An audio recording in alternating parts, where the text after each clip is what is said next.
ঈশ্বরের তৈরি করা একটি সুন্দর বাগানে প্রথম পুরুষ আদম এবং নারী হবা বসবাস করত। কিন্তু শয়তান ছল চাতুরির মাধ্যমে সাপ সেজে আদম এবং হবাকে প্রলুব্ধ করল। সাপ জিজ্ঞাসা করল, এইসব গাছগুলির থেকে কি ফল খেতে ঈশ্বর তোমাদের বারণ করেছে? হবা উত্তর দিল, শুধু মাঝখানের গাছটির ফল খেতে বারণ করেছে, যদি খাই তাহলে মারা যাব। সাপ বলল, তুমি মারা যাবে না। ঈশ্বরের ওই গাছ থেকে ফল খেতে না দেওয়ার পেছনে বিশেষ কারণ আছে। যদি তুমি খাও তবে তার মতন হয়ে যাবে। তিনি যা জানেন তা তুমিও সব জানতে পারবে। হবা ফলটি খেল। সে তার সঙ্গে আদমকে কিছুটা ফল খেতে দিল।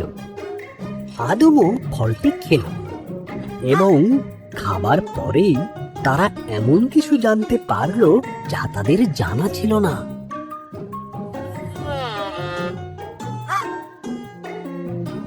একটি বিষয় তারা জানতে পারল যে তারা উলঙ্গ ছিল। তারা পাতার বস্ত্র তৈরি করে নিজেদের লজ্জা ঢাকল।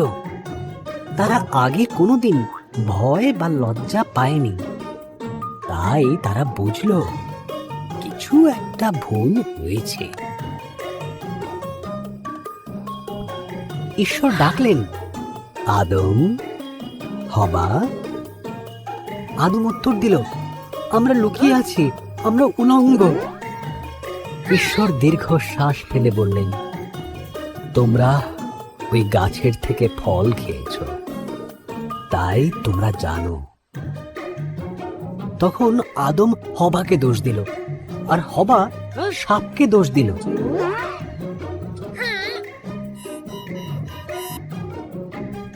ঈশ্বর বললেন, সাপ, তুমি বুকে ভর দিয়ে চলবে। এক নারীর পুত্র সন্তান তোমাকে পরাজিত করবে। হবা, তুমি কষ্টের সাথে সন্তানের জন্ম দেবে। আদম, তোমাকে খাবার সংগ্রহের জন্য অনেক কষ্ট করতে হবে। এরপর ঈশ্বর আদম এবং হবার জন্য পোশাক তৈরি করে তাদের পরালেন আর বাগান থেকে বের করে দিলেন।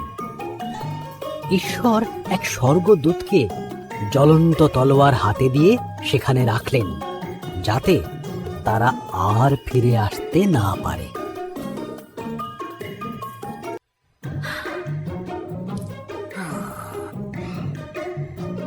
বাধ্যতার ফলে আদম এবং হবা ঈশ্বরের বিরুদ্ধে পাপ করেছিল।